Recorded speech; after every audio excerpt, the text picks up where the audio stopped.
اسماعیل علیہ السلام سے کہا نا ابراہیم علیہ السلام نے کہ بیٹا تیرے ذبح ہونے کا حکم ہو چکا ہے، کیا کہتے ہو؟ تو انہوں نے کہا جلدی کرو، یا ابت افعل، یا ابت افعل، ابا جلدی کرو۔ تو ابراہیم سمجھے کہ شاید یہ پتہ نہیں چلا اسے، کہ بیٹا تمہیں خبر ہے میں کیا کہہ رہا ہوں؟ کہاں خبر ہے، بڑا اچھا سودا ہے، آپ کے بدلے میں اللہ مل جائے گا، اللہ آپ سے زیادہ بہتر ہے، دنیا کے بدلے میں جنت ملے گی، جنت دنیا سے بہتر ہے۔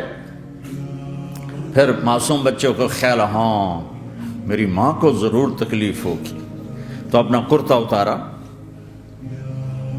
اور اپنے باپ کو دیا کہ یہ کرتا آپ نے میری اماں کو دینا ہے، جب مجھے کبھی یاد کرے گی تو میرا کرتا دیکھ لیا کرے گی، تسلی ہو جائے گی، اور آپ نے اپنے کرتے میں مجھے کفن دے کے ادھر ہی دفن کر دینا ہے، ادھر نہیں لے جانا وہ مکے کی طرف کہ میری ماں کو وہاں تکلیف ہوگی، میرا کٹا سر دیکھ کر بغیر سر کے پورا دھڑ وہ اس کو تکلیف ہوگی۔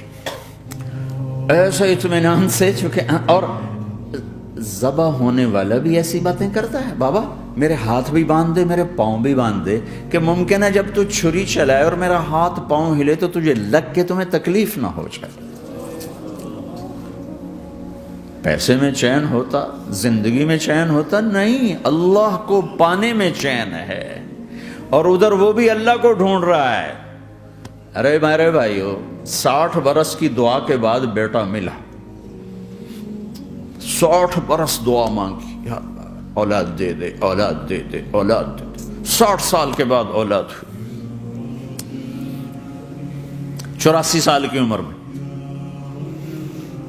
80 سے 84 برس کی عمر میں کے درمیان بچہ ہوا ہے۔ جب وہ 5 سے 10 سال کا ہوا ہے اور ابراہیم 90 کراس کر گئے، 90 کا بیریئر کراس کر گئے، جب مرغی کو ذبح کرتے بھی ہاتھ کانپیں، 90 برس 92 سال کا بڈھا تو مرغی نہیں ذبح کر سکتا، تو اس کو کہا جا رہا بچہ ذبح کر۔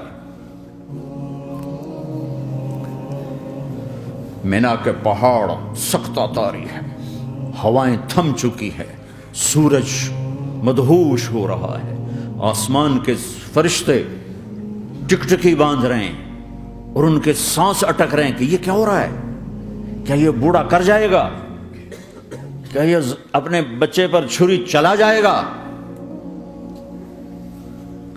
باندھ رہے ہیں ہاتھ اور پاؤں، اور پھر بچے نے کہا تھا مجھے الٹا لٹانا، سیدھا نہ لٹانا، کہیں تیری نظر پڑے میرے چہرے پر اور پھر تو رک جائے، نہیں نہیں نہیں، سیدھا الٹا۔ تلہ للجبین، اسماعیل کی وصیت کو قرآن نے بیان کیا، ماتھا ہے ان کے گھٹنے کو ان کی کمر پہ رکھا اور ایسے سر کے بال پکڑے، ایک ہاتھ میں چھری، ایک ہاتھ میں سر کے بال، اور یوں آسمان کو دیکھا، یوں تھوڑا سا اوپر اٹھایا نا تاکہ نیچے سے چھری چلائے۔ وہ چھری چلا کے مطمئن ہے، وہ چھری چلوا کے مطمئن ہے، پتہ چلا کہ میری سوچ غلط ہے، کسی اور طرف سکون ہے، جہاں میں ڈھونڈ رہا ہوں وہاں نہیں ہے، اپنی مرضی پوری کرنے میں نہیں ہے، اللہ کی مرضی پوری کرنے میں ہے۔ یوں پکڑا، گھٹنا رکھا، یوں دیکھا، آسمان کو دیکھنا تھا کہ فرشتوں کی چیخیں نکل گئی، کہا اے اللہ، ہائے ہائے ہائے، کاش وہ مینا کے پہاڑ ہوتے جہاں یہ قصہ ہوا، اب تو حاجیوں کی وجہ سے انہیں توڑنا پڑا۔ اے اللہ، کیا تو مجھ سے ناراض ہو گیا ہے؟